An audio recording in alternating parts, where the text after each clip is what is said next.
Medical ও dental কলেজে ভর্তি ইচ্ছুক ভাইয়া আপুরা, তোমাদের সবাইকে আবার শুভেচ্ছা। আমরা মেডিকেল ভর্তি পরীক্ষা 2023-24 সেশনের রসায়ন প্রশ্নপত্রের সমাধান করতেছিলাম। তো দেখো, আজকের ভিডিওতে আমরা বাকি অংশ সমাধান করব। তো চলো শুরু করি। তো দেখো, আমরা বোর্ডে একটা প্রশ্ন দেখতে পাচ্ছি। এই প্রশ্নটা আসছে পরিমাণগত রসায়ন থেকে। প্রশ্নটা কি ছিল? শক্তিশালী অ্যাসিড এবং দুর্বল ক্ষারের টাইট্রেশনে নির্দেশক রূপে ব্যবহৃত হয় কোনটা? তাইলে দেখো, এখানে একটা শক্তিশালী অ্যাসিড এবং একটা দুর্বল ক্ষারের কথা বলা হয়েছে। তো দেখো, তোমরা জানো যে অ্যাসিড ক্ষার টাইট্রেশন এটা হচ্ছে 4 প্রকার। একটা হচ্ছে কি তোমার সবল অ্যাসিড সবল ক্ষার, দুর্বল অ্যাসিড দুর্বল ক্ষার, সবল অ্যাসিড দুর্বল ক্ষার এবং দুর্বল অ্যাসিড সবল ক্ষার। তো এই যে 4 ধরনের প্রশমন বিক্রিয়া বা এই যে 4 রকম টাইট্রেশন, তো এই 4টার কোনটাতে কোন নির্দেশক ব্যবহার করা হয় এটা কিন্তু আমাদের মেডিকেল ভর্তি পরীক্ষার জন্য খুবই গুরুত্বপূর্ণ। তো দেখো, আমরা এই বিষয়টা একটা সহজ ট্রিক দিয়ে মনে রাখতে পারি। সেটা হচ্ছে কি সামি। দেখো, সামিতে কি হয়? Strong acid. এস এতে হয় হচ্ছে স্ট্রং অ্যাসিড। তাইলে আমরা যদি শক্তিশালী অ্যাসিড ব্যবহার করি তাহলে অবশ্যই ক্ষারটা দুর্বল। তাহলে শক্তিশালী অ্যাসিড দুর্বল ক্ষার। নির্দেশক হিসেবে কাজ করবে methyl orange and methyl red. Methyl orange এবং মিথাইল রেড। তাহলে দেখো, এই প্রশ্নের সঠিক উত্তর হচ্ছে এটা, মিথাইল অরেঞ্জ। আর একটা বিষয় দেখো, তাহলে বাকি যে 3টা আছে, 3টা প্রকার আছে, সেগুলা কিভাবে মনে রাখা যায়? তাহলে স্ট্রং অ্যাসিড হইলে মিথাইল অরেঞ্জ মিথাইল রেড। তাহলে যদি অ্যাসিডটা উইক হয়, মানে দুর্বল অ্যাসিড হয় এবং সবল ক্ষার হয়, সেই ক্ষেত্রে দেখো আমরা নির্দেশক হিসেবে ইউজ করব ফেনোল্যাপথ্যালিন, থাইমোলথ্যালিন, এদেরকে। আচ্ছা, আরো যে বাকি 2 প্রকার আছে তাদের মধ্যে দেখো, একটা হচ্ছে সবল অ্যাসিড সবল ক্ষার। তো সবল অ্যাসিড সবল ক্ষারের ক্ষেত্রে আমরা যে কোনো নির্দেশক ব্যবহার করতে পারি। আর দুর্বল অ্যাসিড দুর্বল ক্ষার, এটার ক্ষেত্রে কোনো নির্দেশকই কাজ করবে না। আমরা নেক্সট কোশ্চেনে চলে আসি।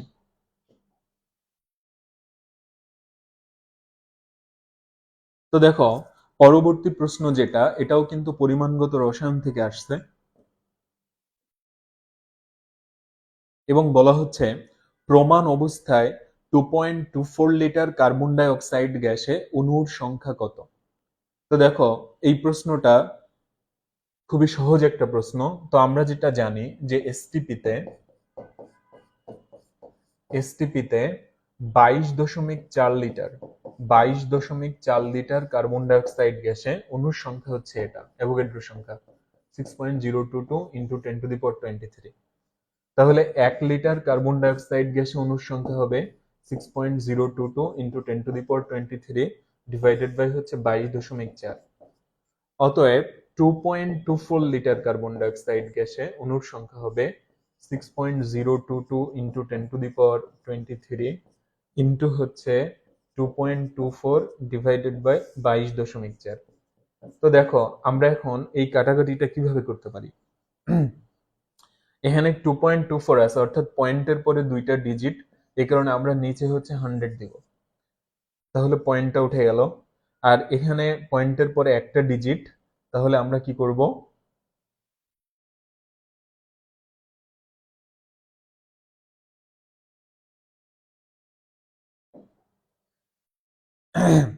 খেয়াল করো,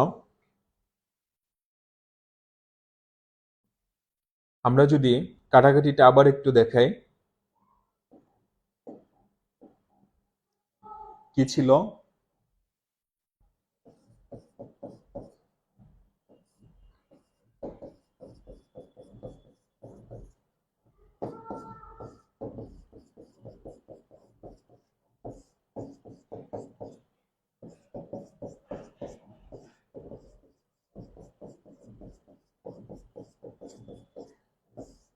আচ্ছা, দেখো, তাহলে যেভাবে কাটাকাটিটা করতেছিলাম যে 2.24, অর্থাৎ নিচে আমি 100 দিব, তাইলে ওই যে পয়েন্টটা উঠে গেল।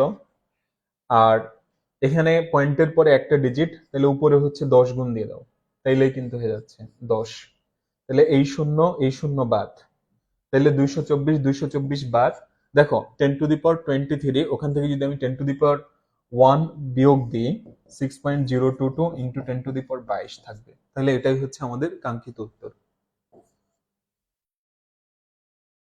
আমরা নেক্সট কোশ্চেনে চলে যাই। তো দেখো, এই প্রশ্নটাও কিন্তু পরিমাণগত রসায়নের একটা প্রশ্ন। তো এখানে বলা হয়েছে যে 20 মিলিলিটার 0.25 m সালফিউরিক অ্যাসিড দ্রবণকে ডেসিমোলার দ্রবণে রূপান্তরিত করতে কি পরিমাণ পানি যোগ করতে হবে। তো তোমরা এটা মনে রাখবা যে যদি একই দ্রবণের দুইটা অবস্থা হয়, তাহলে সেই ক্ষেত্রে আমরা যে ইকুয়েশনটা ইউজ করব সেটা হচ্ছে V1S1 ইকুয়াল টু হচ্ছে V2S2। তাহলে দেখো সালফিউরিক অ্যাসিডের প্রথম যে অবস্থা, তখন আয়তন হচ্ছে 20 আর ঘনমাত্রা হচ্ছে 0.25, অর্থাৎ আমি এখানে 1/4 দিয়ে দিব।